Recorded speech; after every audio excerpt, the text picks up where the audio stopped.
Magandang araw po sa inyo lahat at muli po, welcome po dito sa inyong paboritong programa. Dear Kuya E, ako si Derek. 2 taon na akong nagtatrabaho sa isang bansa sa gitnang silangan. Sa isang lugar kung saan ang kultura ay mahigpit at ang pag-ibig na tulad ng sa amin ay isang kasalanang hindi maaaring ipagsigawan. Dito ko nakilala si Omar. Isa siyang kababayan, ngunit lumaki siya rito matapos ipadala ng kanyang mga magulang noong bata pa siya. Matangkad, moreno, may matalib na mata at isang ngiting kayang tunawin yung pagod ko sa maghapong trabaho. Unang beses ko siyang nakita sa isang tindahan ng mga Pilipino. Nagtanong siya kung saan nakakabili ng toyo at suka.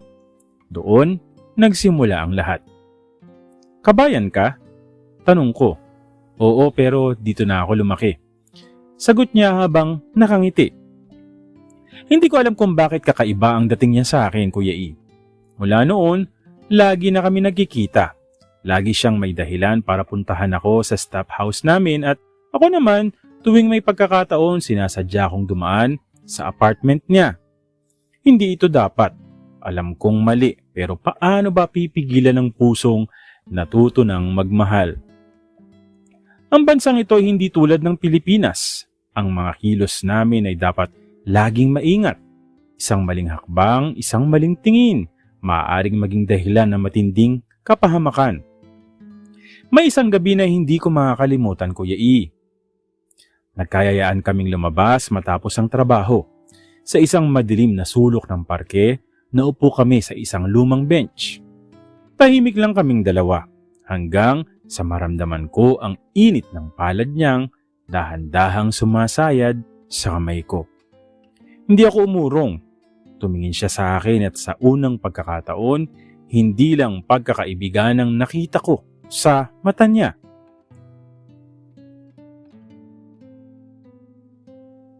Tinawag niya yung pangalan ko. Omar, sagot ko. Halos pabulong. Isang hakbang lang ang layo ng mga mukha namin sa isa't isa. Pero hindi namin nagawang lumapit. Alam naming hindi dapat. Pero minsan, kahit alam mong bawal ang puso mo, mismo yung nagtutulak sa iyo para sumugal. Lumapit siya hanggang sa tuluyan naming naramdaman ang init ng isa't isa. Saglit lang yun. Isang segundo lang, pero sapat na para ipakita kung gaano namin gustong ipaglaban ng isang bagay na hindi maaaring ipaglaban. Hanggang kailan? Habang tumatagal, mas lalong lumalalim yung nararamdaman namin. Pero mas lalong lumalaki rin yung pangamba. Minsan, nahuli kami ng isang kasamahan sa trabaho na magkasamang lumabas sa isang tagong lugar. Mula noon, ramdam na namin ang panlalamig ng mga tao sa paligid. Kailangan natin mag-ingat, paalaala ni Omar. Isang gabi habang nasa rooftop kami ng apartment niya. Hanggang kailan tayo ganito? Tanong ko. Hindi siya sumagot. Alam naming parehong sagot hanggang sa wala nang ligtas na paraan.